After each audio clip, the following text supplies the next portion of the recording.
Republicans seem okay with all the gun deaths in America. I am Jesse Dollemore with Statesmith.com.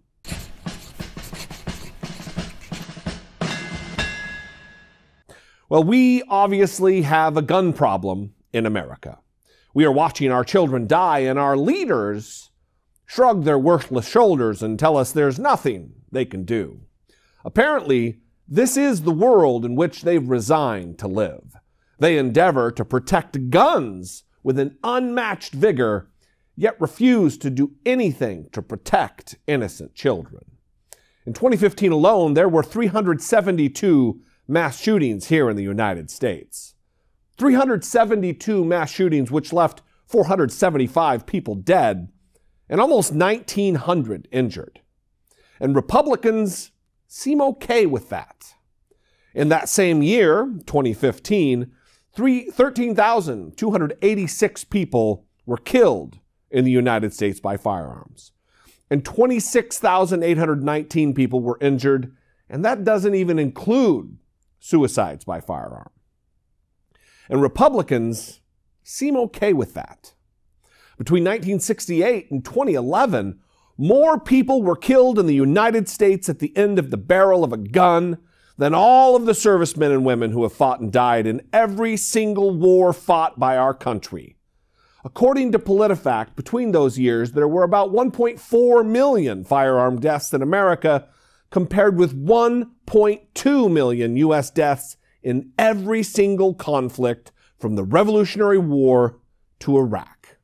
And Republicans seem okay with that, or okay enough that they refuse to do anything about it. We love to say that we're number one here in America. Well, this is one area where we have no competition. Every other developed nation on the planet has had leaders who cared enough about their people to have done something about the scourge of gun violence and the murder of innocents. Let's take a look at some examples. Japan, for instance, has reasonable gun laws for obtaining weapons. Those who want to own a gun have to attend an all-day class, pass a written test, and achieve at least 95% accuracy during a shooting range test. They also pass a mental health evaluation at a hospital, as well as an extensive background check. And what do all of these restrictions achieve? Well, Japan seldom has more than 10 shooting deaths per year in a country of 127 million people. How about the United Kingdom? Their parliament passed legislation which banned the private ownership of handguns in Britain, as well as semi-automatic and pump-action firearms throughout the UK. They've also required shotgun owners to register their weapons. And these restrictions resulted in far fewer gun deaths because of the decreased number of firearms in circulation. That's the natural thing that happens. According to gunpolicy.org, in 2010, there were 3.78 guns per 100 people in the UK, compared to the United States, where it's estimated that we have about 101 guns for every 100 people.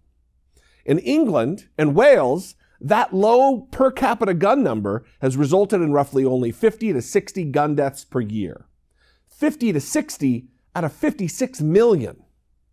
We are 6 times larger than the UK and have 160 times as many gun-related homicides.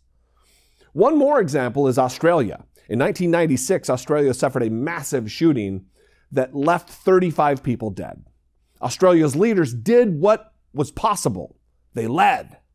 They did what Republicans refused to do. They carried out a buyback program which resulted in the destruction of hundreds of thousands of automatic and semi-automatic weapons and pump-action shotguns. Very quickly, gun deaths were cut nearly in half, and mass shootings are a thing relegated to Australia's history books.